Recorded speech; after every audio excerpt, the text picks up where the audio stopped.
Yes. Wer von euch mag gerne Sport? Wer schaut lieber gerne anderen zu beim Sport? Mein Vater hat früher immer gesagt, Sport ist Mord. Seit mehr als einem Jahr habe ich mir ein Fitness-Abo gelöst und ich bin auch eigentlich ein bisschen stolz auf mich, dass ich das letzte Jahr ziemlich konsequent durchgezogen habe. Ich gehe dann oft über Mittag ins Joggeli Fitness hier um die Ecke. Und es kam aber so, Ende des letzten Jahres, wir sind umgezogen, dann wurde ich krank, dann kam Weihnachten und plötzlich merkte ich, dass ich mehr als 7 Wochen keinen Sport mehr gemacht habe. Und dann kam Neujahr und dann kam die nächste Woche und dann kam wieder was dazwischen und ich weiß nicht, ob du das kennst, aber sich wieder aufraffen und wieder neu zu beginnen, braucht unheimlich viel Energie. Wenn man mal im Rhythmus drin ist und in seiner Gewohnheit läuft, ist es einfach, ins Fitness zu gehen oder Sport zu treiben. Kennt das jemand? Dann wieder zu beginnen, diesen Schweinehund zu überwinden. Eine Person, vielen Dank. Ja, okay. Das ist einfach gar nicht so einfach. Und ich weiß nicht, wie du ins neue Jahr gestartet bist.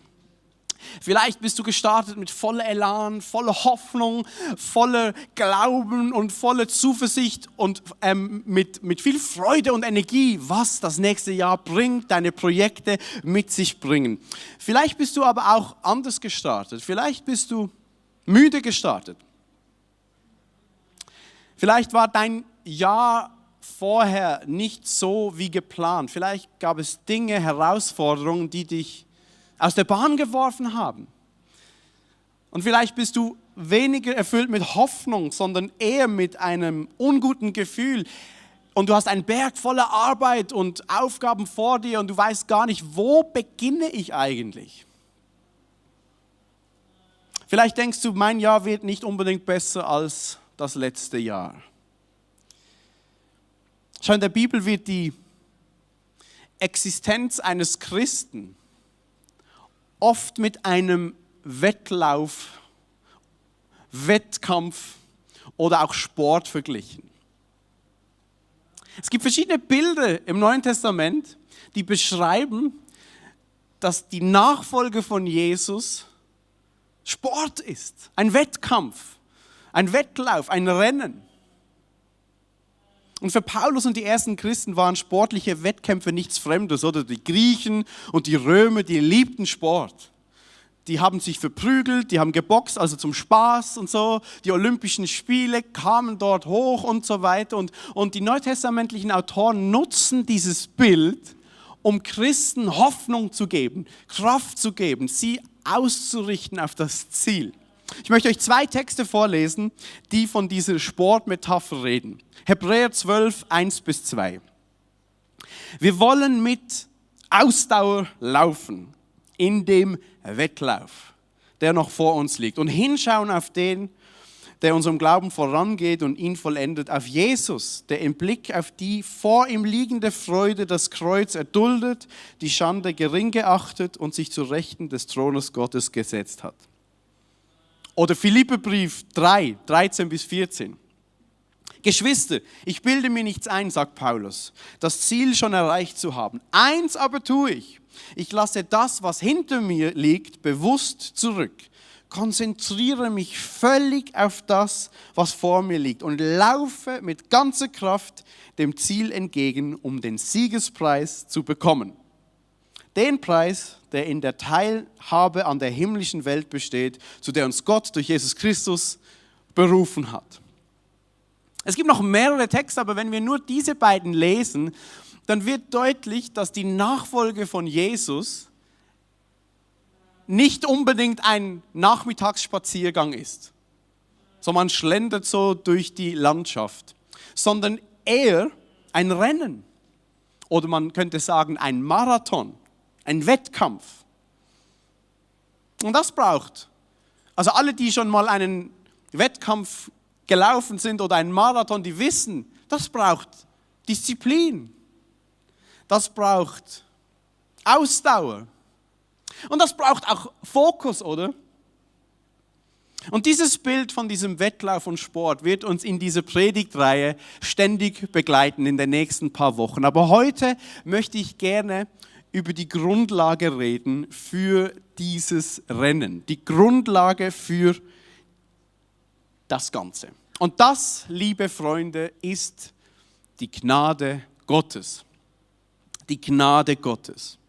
Schau, wenn wir über dieses Thema Wettlauf, Wettkampf, Boxen und so weiter reden miteinander, aber die Gnade Gottes dahinter aus dem Fokus verlieren, dann wird unser Leben einfach nur anstrengend. Dann wird unser Leben, unser Rennen mühsam, weil wir rennen nicht aus eigener Kraft, sondern wir rennen nur noch aus eigener Kraft und nicht mehr in Gottes Kraft. Ich möchte euch jetzt mitnehmen in eine Reise über die Gnade Gottes. Ist das okay? Kann ich das machen? Sehr gut, okay. Wenn wir schauen, wo und wie das Wort Gnade in der Bibel zum ersten Mal vorkommt, dann wird uns schon etwas deutlich. Es gibt einen Hinweis. Schau, wenn in der Bibel ein theologisch wichtiger Begriff eingeführt wird, zum ersten Mal genannt wird, dann ist es oft so, dass der Autor ihm wichtig ist, dass der unmittelbare Kontext schon einen Hinweis gibt auf die Bedeutung des Wortes. Und das Wort Gnade kommt am allerersten Mal vor im ersten Buch Mose. Also nicht erst im Neuen Testament, sondern gleich im 6. Kapitel. Ich lese euch vor, okay? 1. Mose 6, Vers 8. Noah aber fand Gnade in den Augen des Herrn. Noah fand Gnade in den Augen des Herrn. Noah ist hebräisch und bedeutet übersetzt Ruhe. Also eigentlich steht dort auch, Ruhe aber fand Gnade in den Augen des Herrn. Das ist kein Zufall, denke ich. Ruhe fand Gnade in den Augen des Herrn. Hier wird etwas deutlich, was sich durch die ganze Bibel durchzieht. Nicht Leistung findet Gnade, sondern Ruhe findet Gnade bei Gott. Nicht das, was wir ihm bringen, verdient Gnade, sondern das, was er bringt, das ist Gnade. Die Gnade Gottes ist ein Geschenk, das wir annehmen dürfen, das uns zugute kommt. Es ist nicht unsere Leistung, die Gnade bewirkt, sondern ein Ausruhen, dass Gott alles bereits für dich und mich bewirkt hat. Ein Ausruhen in der Tatsache, dass Jesus am Kreuz gesagt hat, es ist vollbracht. Es ist erledigt. Die Arbeit ist getan. Deswegen ist es die Ruhe, die Gottes Gnade findet. Und ich möchte das einigen von euch heute explizit nochmal zusprechen. Vielleicht bist du heute hier und für dich ist das ein Kopfwissen bis jetzt geblieben. Du sagst dir, ja, ich weiß schon, es ist alles Gnade, es ist alles Gnade. Aber dann schleicht sich über die Hintertür oder wie auch immer in dein Herz wieder ein, ja, aber es ist schon auch wichtig, was ich mache. Es ist schon auch wichtig, was ich leiste. Es ist schon auch wichtig, wie ich mich verhalte, wie Gott dann von mir denkt, ob er zufrieden mit mir ist, ob er Freude an mir hat oder nicht. Es ist schon wichtig, wie ich meinen Lauf renne, wie diszipliniert ich mich fokussiere auf das Ziel, wie ausdauernd ich bin in diesem Lauf. Es ist schon auch entscheidend, ja, wie gut ich das dann auch mache. Und du hast latent immer so ein schlechtes Gewissen, dass du zu wenig ausdauernd bist, zu wenig fokussiert, dass du dich ständig verzettelst, dass du auf alles andere schaust, zu wenig Disziplin hast und du hast so ein schlechtes Gewissen. Und ich möchte dir heute Morgen und online zusprechen. Du kannst der Gnade Gottes nichts hinzufügen. Du kannst nichts, du kannst die Gnade Gottes nicht größer machen. Kein Werk, keine Leistung, keine Anstrengung von deinerseits macht die Gnade Gottes besser, größer, gültiger zu dir als vorher. Das, was Gottes Gnade größer macht und wirkungsvoller in deinem Leben, ist, wenn du begreifst, dass Jesus wirklich alles schon vollbracht hat. Wenn du in dieser Tatsache beginnst zu ruhen, es ist vollbracht. Vielleicht bist du jetzt hier und denkst, ja, schon gut, wir können die Gnade schon betonen, aber bitte nicht zu fest. Weil wenn wir die Gnade zu fest betonen, Matthias, pass auf, dann werden die Leute faul. Oder? Ja, weil Jesus hat ja alles schon gemacht. Das heißt, ich muss ja nichts mehr machen, ich kann ruhen. Halleluja, ich kann ruhen, oder?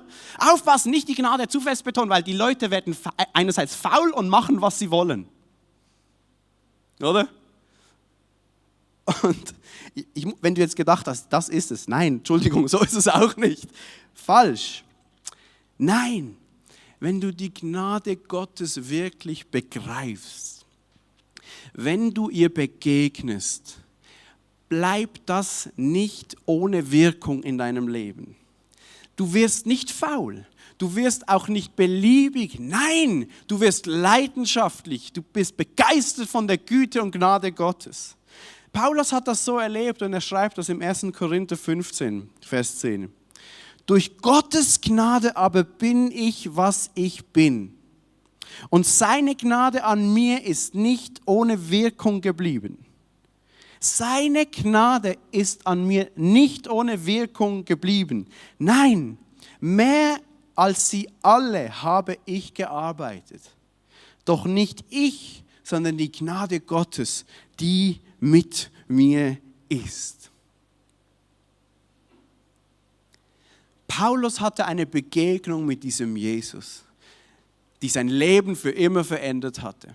Paulus, ein leidenschaftlicher Jude, ein Pharisäer, der das Gesetz mit aller Kraft befolgte, dem die neue Gemeinde ein Dorn im Auge war, der sie verfolgte, der Christen ins Gefängnis werfen ließ, der sie hinrichten ließ. Dieser Paulus, leidenschaftlich für Gott unterwegs, hat eine Begegnung mit diesem Jesus auf dem Weg nach Damaskus, fällt vom Pferd und erkennt in einem Moment, all das, was ich geleistet habe, all das, was ich aus eigener Kraft gebracht habe, ist nichts wert im Vergleich zu diesem Jesus, dem ich gerade begegnet bin. All das, was ich verbockt habe, all meine Fehler, meine Schuld, verschwindet in der Begegnung mit diesem Jesus Christus. Er vergisst, was hinter sich liegt. Seine Leistung, seine Fehler und schaut nur noch auf diesen Jesus. Und er sagt, diese Gnade, die ging nicht spurlos an mir vorbei. Schau mal, ich habe mehr gearbeitet als alle anderen. Das ist auch mal eine Aussage, oder? Als alle anderen Apostel. Paulus war nicht faul. Paulus war on fire. Paulus war leidenschaftlich. Der gründete Gemeinden, der schrieb 2/3 des Neuen Testaments. Der gab ein Leben hin für diesen Jesus, weil er eine Begegnung hatte mit dieser Gnade Gottes. Wir denken, Achtung, Achtung, wir dürfen die Gnade nicht zu fest betonen. Schon betonen, aber nicht zu fest, weil dann werden die Leute faul und sie machen, was sie wollen. Wenn wir so denken, dann denken wir zu klein von der Gnade Gottes. Wir trauen ihr nicht zu, dass sie die Menschen verändert. Wir trauen ihr nicht zu, dass das die Kraft Gottes ist, die jemanden ergreift und on fire setzt. Gnade ist die Grundlage für deine Nachfolge, für deinen Wettlauf. Und ich möchte diese Predigt nutzen, um uns zu refokussieren auf diese Grundlage. Refokussieren auf die Energie dahinter, warum du rennst, warum du arbeitest, warum du in diesem Wettkampf kämpfst. Es ist die Gnade Gottes. Schau, Gnade war schon immer die Grundlage, auch im Alten Testament. Im Sabbatgebot. Gott gibt die 10 Gebote und eines dieser Gebote ist der Sabbat. 6 Tage sollst du arbeiten, am 7. sollst du ruhen. Warum? Weil auch Gott 6 Tage gearbeitet hat. Er hat die Welt gemacht, heißt es, oder? Und am 7. Tag ruht Gott. Deswegen sollen auch wir am 7. Tag ruhen. Und man könnte das ja so verstehen, oder? Dass wir auch, weil Gott das so macht, auch 6 Tage arbeiten sollen zuerst und dann haben wir uns 1 Tag Ruhe verdient. Oder? Wir müssen arbeiten, 6 Tage, dann haben wir was geleistet und die Belohnung ist 1 Tag Ruhe. Wie Gott, oder? Zuerst die Arbeit, dann das Vergnügen. Zuerst die Leistung, dann die Belohnung, oder? So könnten wir diesen Text verstehen. So tickt unsere Gesellschaft. Leistungsdenken. Du bist, was du leistest. Du definierst dich über das, was du bringst, was du produzierst, was du einen Mehrwert generierst in dieser Welt. Aber wenn wir diese Sabbatgeschichte genauer anschauen in der Bibel, dann fällt etwas auf. Gott erschafft die Welt. Himmel, Erde, Licht, Finsternis, Pflanzen, Tiere, 6 Tage lang. Und am 6. Tag erschafft er den Menschen. Und am 7. Tag macht er 1 Tag Ruhe. Aber weißt du, was das für den Menschen bedeutet? Der Mensch wird erschaffen am 6. Tag. Das heißt, der erste Tag für den Menschen war ein Sabbat.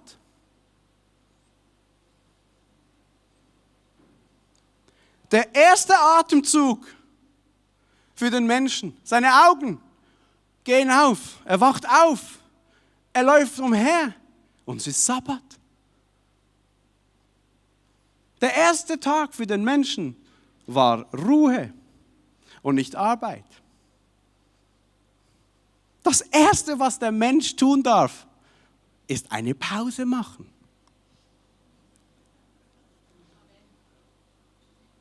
Das Erste, was dem Menschen begegnet, ist Ruhe.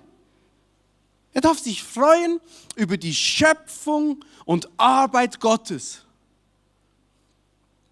Sabbat bedeutet nicht, dass wir uns nach 6 Tagen Arbeit auch mal 1 Tag Ruhe gönnen dürfen, weil wir uns das verdient haben. Sabbat bedeutet, wir dürfen ausruhen, weil Gott die ganze Arbeit schon erledigt hat.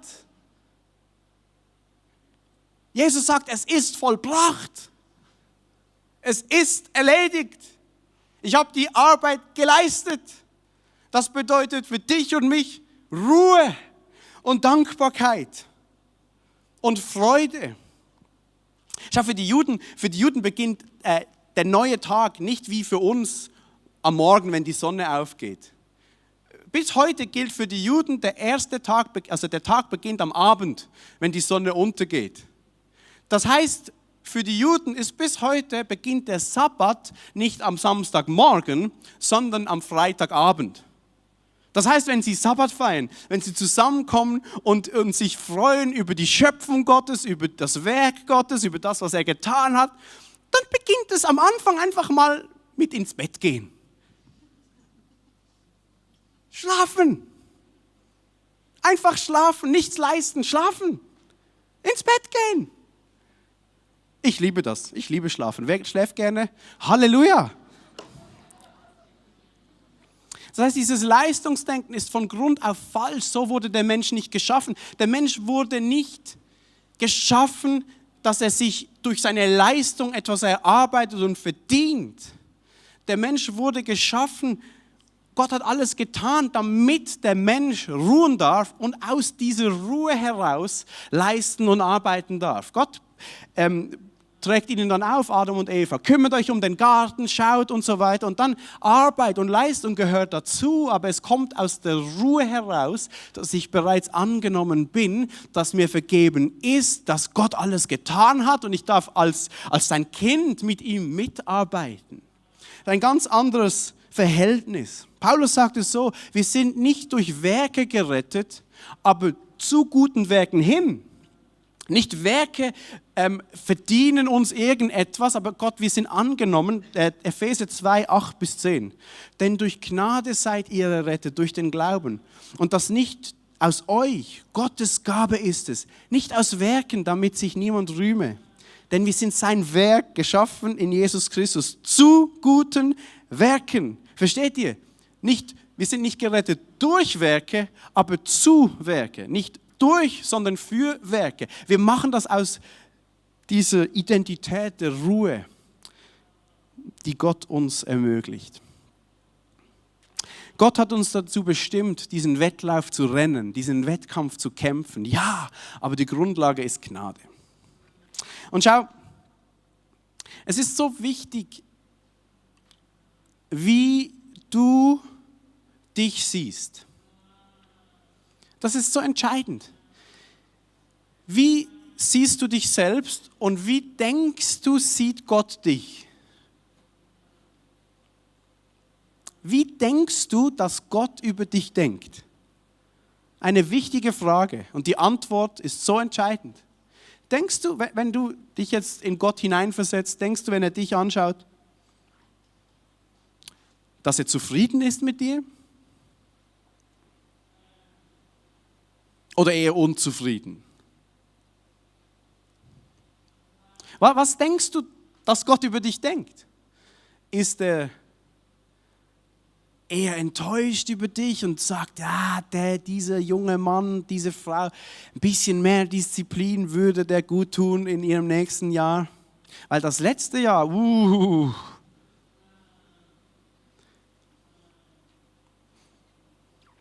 der muss sich mal ein bisschen mehr fokussieren. Ja, ich weiß nicht, ob ich wirklich Hoffnung habe für diesen Fall. Wie denkst du, denkt Gott über dich? Wie schaut Gott dich an? Voller Gnade oder voller Erwartung, was du jetzt machst? Eine wichtige Frage. Refocus. Denk mal drüber nach. Es gibt diese eine Stelle, die mir in den Sinn gekommen ist. Auch im Alten Testament. Gott beauftragt Aaron, den Priester und seine Söhne, dass sie das Volk Gottes so segnen sollen. Der aaronitische Segen, 4. Mose 6, 24-26. So sollt ihr die Menschen segnen, sagt Gott. Und dann sprecht ihr aus über ihnen, der Herr segne dich und behüte dich. Der Herr lasse sein Angesicht leuchten über dir und sei dir gnädig. Der Herr erhebe sein Angesicht zu dir und gebe dir Frieden. Und diese zwei Sätze sind ja nicht intuitiv verständlich. Der Herr lasse sein Angesicht leuchten über dir. Leuchtet ein Gesicht? Der Herr lasse sein Angesicht erheben zu dir. Was heißt das? Aber was sind das für Sätze? Und wenn wir das genauer anschauen, dann wird hier deutlich, dass es hier um einen Gesichtsausdruck Gottes geht dir gegenüber. Ein Gesichtsausdruck des Wohlwollens, der Freude, man könnte auch sagen, des Lächelns. Segnet so die Menschen. Gott lasse sein Angesicht leuchten, erhebe sein Angesicht zu euch. Heißt, Gott soll euch anlachen. Voller Wohlwollen, voller Zufriedenheit soll Gott auf dich schauen. Verstehst du? Wenn wir die Gnade Gottes begreifen, dass Gott durch Jesus Christus alles vollbracht hat an diesem Kreuz, dann dürfen wir und sollen wir davon ausgehen, dass wenn Gott uns anschaut, dass er ein Lächeln für uns hat. Voller Wohlwollen, voller Liebe. Ich habe ja 3 kleine Kinder, oder? Und ich liebe meine Kinder, obviously, das sind meine Kinder. Aber manchmal, wenn ich sie ins Bett tue und so, dann muss ich die Zähne putzen und dann rennt einer wieder weg und dann muss der noch aufs Klo und irgendwann ist meine Geduld, nein, ihr kennt das vielleicht, wenn du Vater bist oder Mutter. Ja. Und dann manchmal tust du sie ins Bett und sie wollen nicht einschlafen, dann nervst du dich trotzdem nochmals und so, sie schlafen nicht und irgendwann schlafen sie dann mal. Und bis heute, wenn ich abends zu meinen Kindern ins Zimmer gehe, Und ich sehe sie dort so liegen und sie schlafen. Und die machen nichts. Vielleicht ist das auch der Punkt, weil sie nichts machen. Die machen nichts und jedes Mal denke ich, oh, wie süß sind meine Kinder. Und ich habe so eine Freude meinem Kind gegenüber. Es liegt einfach da, es ruht sich aus, es schläft. Und jedes Mal merke ich, wie ich mir ein Lächeln nicht verkneifen kann, weil ich meine Kinder liebe. Einfach weil sie sind. Einfach weil sie da sind. Nicht, weil sie was leisten oder verbocken. Nicht wegen ihrer Fehler oder ihrer guten Leistung oder ihrer Gehorsams wegen, sondern einfach, weil sie sind. Ich schaue meine Kinder an, wie sie ruhen. Und ich lache und ich lächle für meine Kinder. Ich habe ein Lächeln übrig für sie. Nichts anderes und kommt in mir ein Wohlwollen hoch für meine Kinder. Schau, so sieht Gott dich. So sieht Gott dich. Paulus sagt an einer Stelle, Jesus Christus wurde am Kreuz für uns zur Sünde gemacht, damit du und ich die Gerechtigkeit Gottes würden. Also am Kreuz nimmt Jesus diesen Platz ein für dich und mich. Die ganze Sünde der Welt, die ganze Schuld kommt auf Jesus Christus an unserer Stelle, damit du und ich die Gerechtigkeit Gottes werden. Nicht das, was du leistest, macht dich gerecht vor Gott, sondern Gnade allein. Warum Gnade allein? Weil Jesus es vollbracht hat. Weil Jesus alles schon geleistet hat. Jesus hat die Arbeit getan. Deswegen können wir ruhen und uns freuen und dankbar sein. Und alles andere ist eine Reaktion darauf. Unser Werk, unsere Leistung, die daraus kommt. Wir dürfen ruhen. Unsere Existenz beginnt mit einem Sabbat, weil Gott die ganze Arbeit getan hat. Und mein Wunsch für dich heute Morgen ist, dass dir das ins Herz rutscht, wirklich. Dass das nicht hier oben bleibt, sondern in dein Herz rutscht. Dass du heute vielleicht zum ersten Mal akzeptierst und vielleicht auch kapitulierst, dass diese Gnade ohne deine Leistung genug ist. Mehr als genug.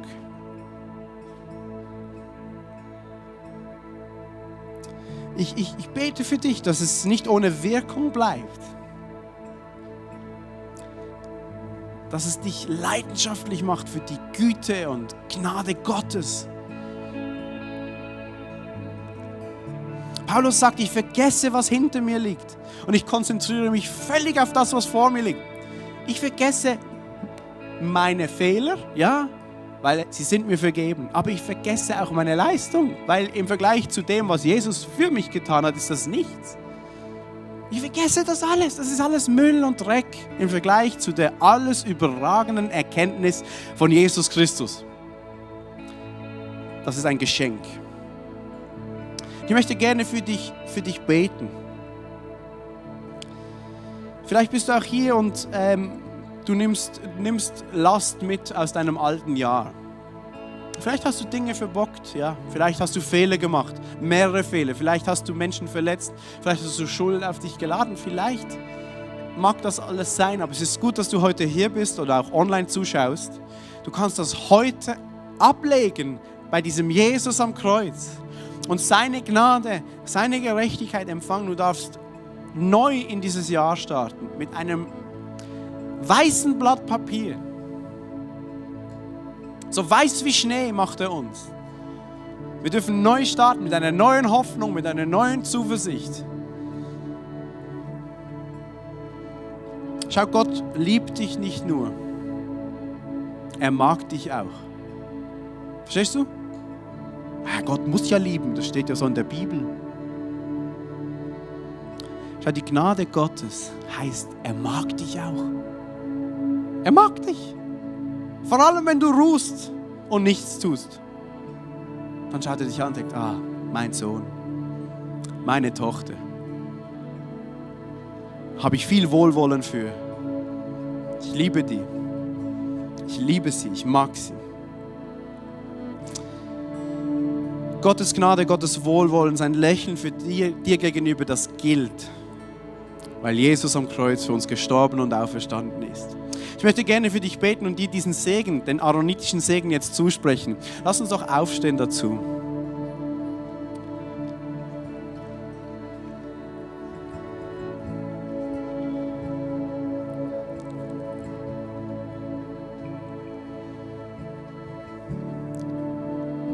Vielleicht schließt du deine Augen.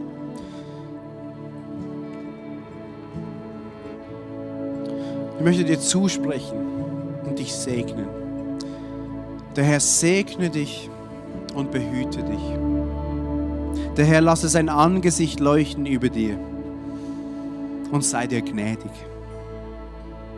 Der Herr erhebe sein Angesicht zu dir und gebe dir Frieden.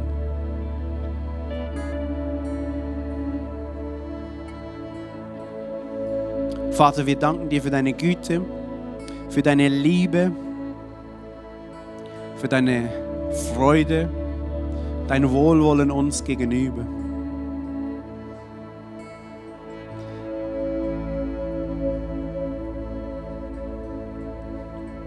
Und ich danke dir, dass deine Gnade größer ist als jede Schuld, größer ist als jedes Versagen, größer ist als jede Scham, größer und stärker ist als jede Gefangenschaft, jede Sucht, dass sie größer und stärker ist als der Tod.